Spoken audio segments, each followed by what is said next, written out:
The following Defending Our America episode is presented without commercial interruption by Sig Sauer.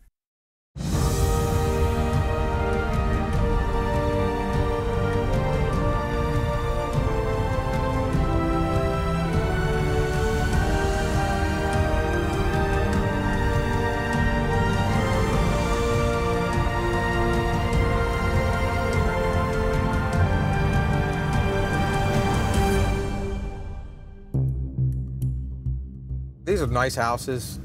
They're comfortable. They walk in the door, they hit the light switch. Guess what? Lights come on. They'll take one of their two cars and go out shopping at the local grocery store, go get any type of food they want. Or if they want, they can go out to eat tonight. It's all here, right? You know, one of the things that really concerns me is how ill-prepared Americans are for some sort of disaster to occur. And I'm not talking about some wacko doomsday prepper type stuff. I'm talking about common sense, preparations that people can make to help protect themselves and their loved ones in the event of a natural disaster or a terrorist attack.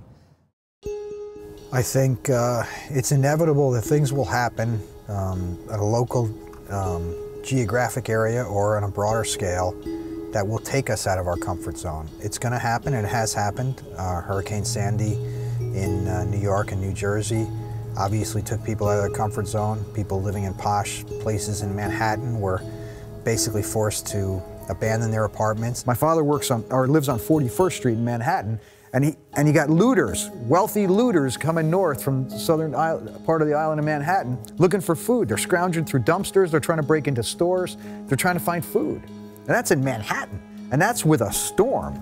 Imagine with civil unrest on top of it, and it's I tell everybody, do the same damn thing. If you've got kids in that, or friends, neighbors, family members, you've got to convince them that they have to do this.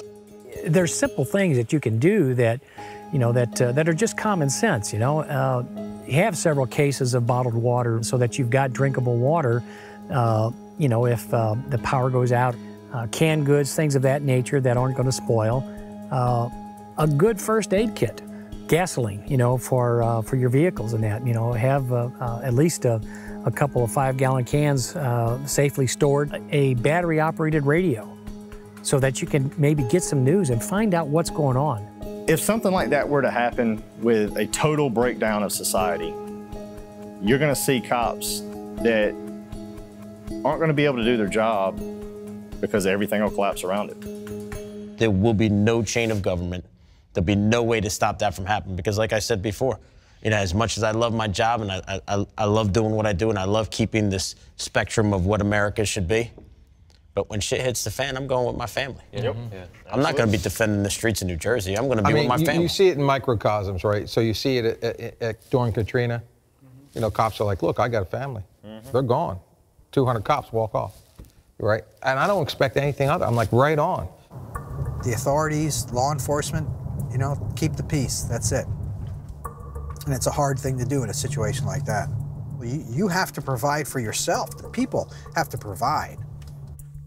There is a certain reality to being prepared, which does have validity, does not fall into the realm of silly or crazy, and just falls into the realm of being responsible. If it decides to go sideways, you have to be able to take care of yourself. So. Next time on Defending Our America.